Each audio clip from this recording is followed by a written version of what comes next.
Okay, tengah jam ni. Jam dekat Sungai Perak. Aku on the way nak masuk pejabat macam biasa. Pejabat dekat Ipoh. Pejabat ni 2 kali seminggu masuk. Seterusnya aku kerja dekat rumah lah. Jadi aku nak sembang satu topik yang orang jarang cakap lah, tapi benda tu ramai sedar setelah buat. Maksudnya orang ni ramai-ramai kan, bila diorang buat benda ni masa awal-awal dulu diorang tak pasal, bila dah lama diorang pasal dan mereka setuju benda ni. Majoriti akan bersetuju. Okay, itu apa dia? Kita suka menjadi pengeluar. Maksudnya kita kan, bila nak berniaga ni, kita mesti fikir mesti kita yang hasilkan produk tersebut. Benda ni aku tak nak condemn apa-apa, sebab dulu aku pun buat. Jadi aku sedar kenapa kita buat macam tu. Okay, aku terangkan dulu kenapa orang suka keluarkan produk.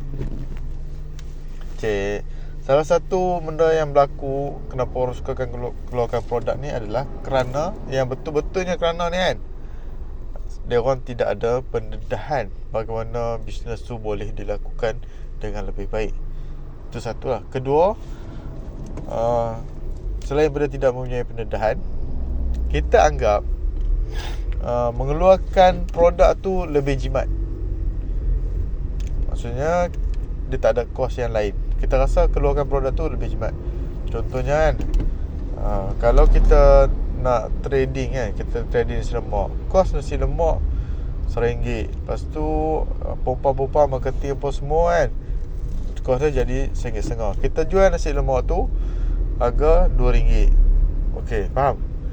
Kita dapat untung kononnya 50 sen lah.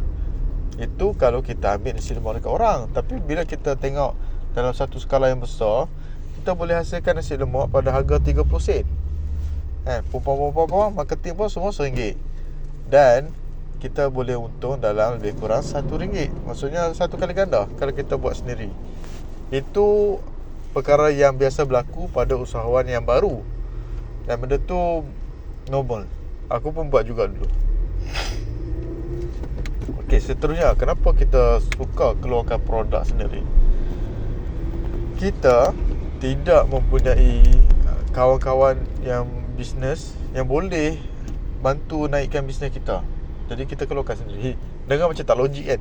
Sepatutnya bila kita tak ada kawan-kawan yang boleh bantu naikkan bisnes kita, kenapa kita kena keluarkan kan? Tapi benda ni menunjukkan kita tak tahu siapa-siapa. Kita tak kenal orang yang boleh edarkan produk kita. Kita tak kenal orang yang boleh marketingkan produk kita. Kita tak kenal orang yang boleh jalankan bisnes dengan baik supaya kita boleh letak produk kita dekat dia kan. Bila benda tu berlaku, kita tidak ada kepercayaan. Kita tak percaya dekat orang tu kan. Jadi siapa yang kita boleh percaya? Siapa yang kita boleh percaya bila kita tak kenal orang-orang yang boleh bantu naikkan kita punya bisnes kan? Tak ada jawapan kan? Ada, mesti ada jawapan kan? Adalah jawapan dia.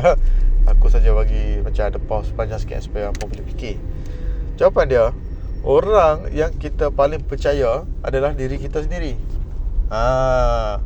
Itu macam tricky sikit kan. Bila kita percaya pada diri sendiri, sudah tentulah kita nak buat banyak benda sendiri. Terutama kalau kita muda. Sebab orang muda ni, dia nak buat sendiri sebab dia ada tenaga, dia ada masa, dia tak ada bebanan, dia tak kerja sangat apa-apa benda yang orang yang lebih berusaha kerja. Contohnya, dia tidak ada tanggungan hutang yang menyebabkan dia terpaksa bekerja dengan lebih keras. Kalau dia tak ada tanggungan hutang, benda tu lah yang menyebabkan dia ada banyak masa. Sebab dia tak kerja dia acak, okey tak apa, kalau aku tak buat hasil pun, aku tak ada apa-apa pun nak kena tanggung kan. So aku ni lah, aku produce benda sendiri. So kalau rugi, aku tanggung sendiri. Dan rugi tu bukan rugi dalam bentuk hutang pun, rugi dalam bentuk duit sendiri. Ada mentaliti yang dia okey tak apalah, duit sendiri bukan duit orang lain. Jadi dia sanggup keluarkan sendiri produk tu. Okey, itu adalah antara fasa-fasa yang berlaku bila kita suka hasilkan produk sendiri. Okay, sekarang ni masuk pula fasa alamak, menyesal lah, kenapa tak ada orang bagi tahu. Alamak, kenapa aku tak dengar cakap dia. Tu fasa tu dah mula ada bila bila kita keluarkan produk sendiri, laku. Contohlah laku kan, kita pun laku lah, boleh buat duit tu fasa yang menyeronokkan lah. Bila laku, kita pun macam nak lagi lah, nak untung lagi banyak. Bila nak untung lagi banyak, mestilah kita kena keluarkan produk lagi banyak. Dan itu menyebabkan kita mula berfikir untuk ambil pekerja, ambil staff, ambil kawan ke kan. Jadi kita mula dynamic dulu. Katakanlah kita ambil staff. Bila kita ambil staff, kita dah ada satu kos yang tetap, iaitu gaji diorang, gaji calorific fee per keso. Benda tu normal lah, itu yang kita kena keluarkan. Dan kebanyakan waktu kita hanya nampak orang-orang yang baru mula hire staff ni, dia hanya nampak itu je. Sebenarnya bila kita hire staff, dia ada kos yang tersembunyi, iaitu satu, kos kita masa kita nak latih dia. Kita latih, lepas tu kita nak berhenti pula mamat ni, bekerja tempat lain pula. Benda tu biasa dan normal. Itu kos yang kita terpandang. Kalau kita nampak kos tu, mungkin kita akan bersedia dengan lebih banyak. Sebab kebanyakan orang, bila dia hanya fikirkan hanya kos berdasarkan gaji saja, dia untuk permulaan dia akan sediakan duit kadang-kadang cukup-cukup saja, cukup gaji. Untuk benda lain dia dah tak sedia dah. Benda itu mulalah dia akan aku kena kerja lebih keras, kena jual aku punya produk ke lebih banyak kawasan. Masuk pula fasa tu, iaitu kena pergi banyak lagi kawasan. Bila dah kena pergi banyak lagi kawasan, kena berniaga ke lagi ramai orang, jual ke ramai orang lagi kan, dia akan ada kos lain pula, kos transportation yang selama ni kita boleh serap. Tapi makin jauh kita pergi, makin banyak lah yang kita tak boleh, yang makin besar lah kos dia tu. Itu yang menyebabkan alamak, kita mula fikir, kenapa dulu jual 100 untung, sekarang ni jual 100 tak berapa untung. Tak, sebenarnya bukan tak berapa untung, kos tu makin bertambah. Dan kita tak betul-betul kira. Kita hanya kira beli barang ni, lepas tu buat upah kos apa semua tu, berapa kita jual, itulah untung kita. Tak, sebenarnya kita kena kira dengan lebih detail. Dan benda tu kita tak sempat nak buat, sebab kita sibuk jadi operator. Kita yang keluarkan produk. Bila kita ada masa nak fikir duduk pun bukan lama pun. Kadang-kadang mungkin dalam sejam kita fikir ataupun kalau kita fikir berhari-hari pun, benda tu tak dicatat, ada dalam kepala kita je. Jadi menyebabkan banyak error.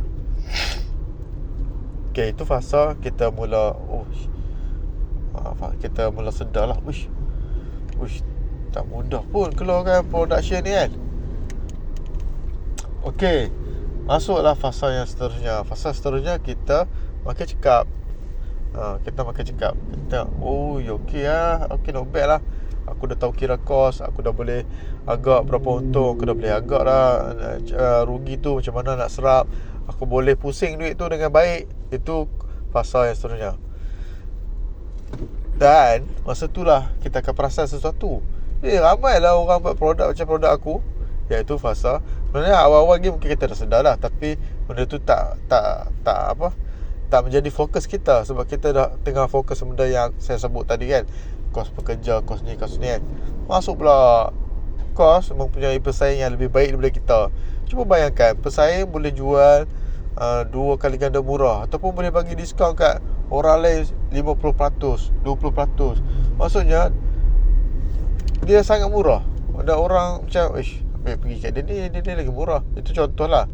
Dan kalau kita boleh jual pada harga premium, alhamdulillah lah, orang beli. Harga premium ada orang beli, alhamdulillah lah. Tapi kalau kita duk rasa aku ni punya produk premium, pakai barang-barang bagus, jadi takkan aku nak jual murah kan.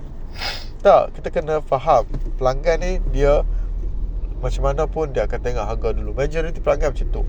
Yang premium ni dia ada cara untuk kita jual. Dia tak sama macam mana kita jual produk-produk biasa. Ada langkah dan teknik dia. Jadi langkah dan teknik dia ni pun kos juga. Jadi setelah kita buat bisnes kan, kadang-kadang mungkin 5 tahun ke 10 tahun kan, ada berlaku apa-apa kemalangan pada kita punya bisnes, kita dah mula goyang. Sebab apa? Kos-kos ini menyebabkan kita tidak mempunyai kekuatan kewangan. Kita tidak mempunyai simpanan yang baik. Jadi bila berlaku apa-apa, kita dah mula goyang. Benda itulah yang mengganggu kita. Kita patah balik. Ini adalah kesilapan yang newbie banyak buat, termasuk saya sendiri. Dan kalau kita tengok orang yang menjadi pengeluar ni, dia boleh kaya, dia boleh untung besar, tetapi dia memerlukan display yang tinggi. Buat bisnes apa pun betul kena ada display yang tinggi, tapi production lebih tinggi lagi lah, sebab dia mempunyai tanggungan-tanggungan yang tetap. Macam sebut tadi lah, ada pekerja, ada sewa, mungkin ada loan, dah benar besar kan, dia ada loan untuk dia punya production dia tu, dia ada beli mesin ke, ataupun dia ada beli tanah yang lebih luas ke, ataupun dia buat kilang ke, itu kan. Jadi bila tu dia ada cost yang tetap. So orang-orang yang kita tengok buat production berjaya ni adalah orang yang mampu menanggung kesilapan yang lepas dari sudut bisnes. Kedua, mempunyai kekuatan untuk menjual dengan baik. Ketiga, mungkin dia ada sistem pengurusan yang okey, ataupun dia jackpot. Jackpot ni biasa berlaku lah. Maksudnya dia buat terus laku sampai dia mempunyai kekuatan kewangan. Jadi kita pun tengok macam kagum dia. Tapi sebenarnya kalau kita masuk dalam bisnes dia, kita tengok bisnes dia, production dia, banyak kelang kabutnya. Cuma dia mempunyai kekuatan kapital yang kuat. Itu saja. Ada yang betul-betul berjaya, tapi tak ramai pun. Okey, patah balik. Ini adalah kesilapan newbie. Katakanlah korang ni baru dengar aku punya cakap ni, baru hari ni dengar kan, baru nak mula bisnes lah konon kan. Jadi apa suggestion aku? Saranan aku mudah saja. Kita ambil produk orang lain. Okey, macam mana kita nak ambil produk orang lain? Produk orang lain ni kan, bukannya dengan duit. Tak, duit tu betul kita kena ada, itu peranan yang penting. Tapi yang sebenarnya sebelum kita ambil produk orang lain, kita kaji dulu macam mana produk tu mendapat sambutan ataupun tak kan. Kalau produk tu mendapat sambutan, InsyaAllah kita nak buat bisnes pun mudah. Aku bagi contoh lah kan. Kata kuih tu nama dia kuih temberang hijau. Orang tak pernah dengar pun nama kuih temberang hijau. Kita ambil produk orang tu, kita jual. Jadi kita akan luangkan banyak masa untuk terangkan pada orang kuih temberang hijau ni rasa dia macam mana, berapa lama dia bertahan, apa semua. Maksudnya kita kena educate, kita kena terangkan, kita kena beri pendidikan kepada kita punya klien. So, tapi kuih temberang hijau ni kita boleh dapat untung sampai 50%. Ni contoh je lah, maksud untung yang tinggi. Kemudian dari sudut kita nak tengok permintaan customer ni, bagi contoh yang kedua, kita jual maruku. Okay, maruku ni dia beza dengan kuih temberang hijau. Beza dia macam ni, orang tengok maruku, orang terus beli.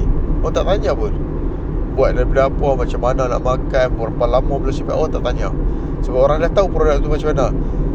Cuma yang menjadi satu kelemahan adalah produk ni dia untung dia tak tinggi. Mungkin untung dia dalam 5 hingga ke 10% sahaja.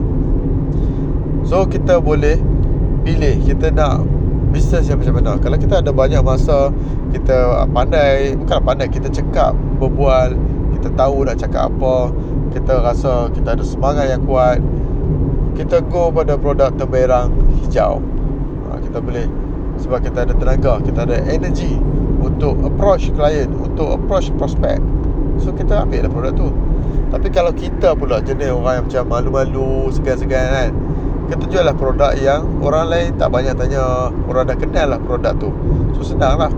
Cuma dari sudut kewangan tu, kita tengok lah dekat mana yang kita nak.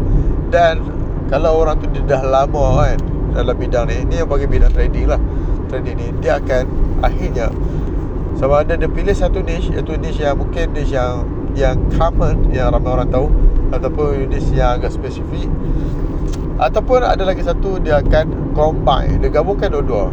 Jadi tak salah pun sebenarnya. Dalam bisnes ni kita kadang-kadang tak perlu macam pilih nak A ke nak B. Kadang-kadang kita boleh pilih dua-dua. Saya nak A dan B, boleh sahaja, tak ada masalah. Jadi di mana dan bagaimana nak mula, kita dah tahu dah kan, produk tu dah ada orang demand. Jadi macam mana pula kita nak jual produk tu? So benda ni sebenarnya salah satu cara yang kita boleh buat, sangat simple, sangat tak ada kos, tak keluar kos dari sudut duit, adalah kita jual pada kawan-kawan dulu. kawan-kawan ahli keluarga. Betul, ada pendapat mengatakan kalau boleh jangan jual kat kawan-kawan, kalau boleh jangan jual dekat keluarga. It's okay, korang jual je dulu kat keluarga, korang jual dulu dekat kawan-kawan. Sebenarnya kawan-kawan ke keluarga ke, dia orang memang nak support kita, tapi tak adalah dia nak support sampai bila-bila kalau kita punya layanan terhadap diorang tu teruk, ataupun produk yang kita jual tu tak bagus. Dapat? Tujuan kita berniaga pada kawan-kawan ni dengan keluarga ni, salah satunya sebenarnya adalah faktor kita mudah nak jual dengan diorang, mudah nak pujuk. So kalau dah mudah, dia punya rintangan untuk kita bertahan dalam bisnes tu dah berkurangan dah. Lepas tu kita develop skill untuk berniaga pada orang asing pula, pada orang yang kita tak kenal. Dari situ kita boleh buat duit. Kat kawan-kawan ni kita test je. Maksudnya kita nak test skill kita berjual. Kita nak tahu apa kawan-kawan tanya, apa adik keluarga tanya, apa concern diorang tentang produk ni. So kalau kita boleh jawab, kita boleh selesaikan, InsyaAllah dengan orang asing, dengan orang luar ni, kita boleh buat juga benda ni. Kita salin balik je kemahiran yang kita dah bawa pada keluarga dan kawan kepada orang asing ni. Begitulah cara kita nak hidup. Itu kalau nak jual. Okey, ada lagi soalan. Contoh dia kan, soalan dia duk tanya-tanya ni, macam mana saya nak berniaga ni kalau saya tak ada modal? Itu soalan yang common, soalan biasa. Aku sendiri pun tertanya juga dulu kan, tak ada modal macam nak berniaga? Okey, satu je, kalau hampa nak berniaga hampa tak ada modal, ada satu benda hampa kena buang. Ada dua benda hampa kena buang. Tahu apa dia? Bila hampa buang tu, hampa tak ada modal pun, InsyaAllah hampa boleh jalan dan hampa boleh maju ke hadapan. Buang dua benda ni. Satu adalah ego. Ego yang mengatakan, alamak bisnes ni, alamak servis ni tak bagus lah, benda ni menjatuhkan maruah aku lah. Buang ego tu. Buang. Kita jangan pakai. Kalau bisnes kau boleh nak nampak gah ke apa tak, buang. Untuk permulaan benda tu kena buang. Okey, itu lah. Kedua, berkaitan dengan ego juga. Sebenarnya kita kena buang malu supaya kita boleh develop skill berniaga. Zaman ni semua orang buat online, orang buat apa secara virtual kan. Susah untuk orang sebenarnya untuk kita dimalukan. Susah untuk kita dimalukan. Kalau kita dimalukan di online pun, kita delete lah, kita ban lah, kita apa semua tu, kita boleh buat kan. Jadi kenapa kita nak malu? So malu ni kita kena buang dulu. Dia macam ni, bila kita mula pegang duit, InsyaAllah motivasi tu makin naik. Kadang kita rasa malu tu kan, benda tu normal, kita layan lah. Oh malu, okay tak apalah, hari ni malu, oleh sebab aku hari ni aku malu, aku tak berniaga pukul 12, aku berniaga pukul 1. Itu contoh lah. So pukul 12 dan pukul 1 tu kita bersiap sedia. Kita fikir apa benda orang nak tanya kita, kita pakai yang kemas, kita jaga bau badan kita, jaga bau mulut kita, kita berlatih bercakap depan cermin, kita berlatih menulis. Kalau benda tu kita jual secara orang lain, kita tengok orang lain berniaga macam mana, kita tiru cara dia, tiru bagi jadi lagi elok. So kita buat, bagi kita orang baru kan. Jadi apa lagi yang menyebabkan orang tak nak berjual produk orang lain selain pada dia tak percaya pada diri dia sendiri, tak percaya pada orang luar, selain pada faktor dia tak ada modal. Apa lagi yang menyebabkan dia tak nak berniaga? Okey, faktor percaya tu, itu maksudnya faktor percaya. Okey, apa lagi setakat ni itu saja aku. Jadi aku tengok kita sebenarnya boleh je nak berniaga, nak produce produk pun tak apa, tak ada masalah. Kita buatlah BMC, Business Model Canvas, supaya kita nampak sikit apa benda yang kita boleh buat. Lepas tu kita dapatkanlah nasihat bisnes, sama ada melalui orang-orang yang dah pernah buat bisnes, itu yang terbaik lah, orang pernah buat bisnes, ataupun daripada konsultan, itu pun baik juga, ataupun daripada kawan-kawan kita yang memang buat bisnes, itu pun baik juga. So kadang-kadang nasihat yang membagi tu memang sangat berharga. Apa yang tinggal adalah kita nak ambil tindakan dengan atas apa yang kita dengar, dan kita nak bersabar dengan atas kesilapan yang mungkin berlaku sebab dengar cakap orang. Jadi itu antara benda yang kita kena siapkan lah. Bisnes ke, bekerja ke, semuanya memerlukan kekuatan mental. Orang kata kena ada kuat mental kan kalau buat bisnes. Tak, sebenarnya buat kerja pun kena kuat mental juga. Jadi tak nak Korang kena ada satu disiplin untuk macam mana kalau ada masalah yang mengganggu jiwa perasaan korang, macam mana korang nak regulate perasaan tu, macam mana korang nak lepaskan perasaan marah, lepaskan perasaan malu, lepaskan perasaan yang negatif ni, atau macam mana korang nak gunakan perasaan-perasaan negatif ni supaya kemajuan ada dalam perniagaan korang. Itu salah satu skill yang sangat mahal. So kalau ada apa-apa nak tanya, boleh tanya. Aku nak masuk terowong ni. Kebetulan kereta pun santai-santai je, Alhamdulillah.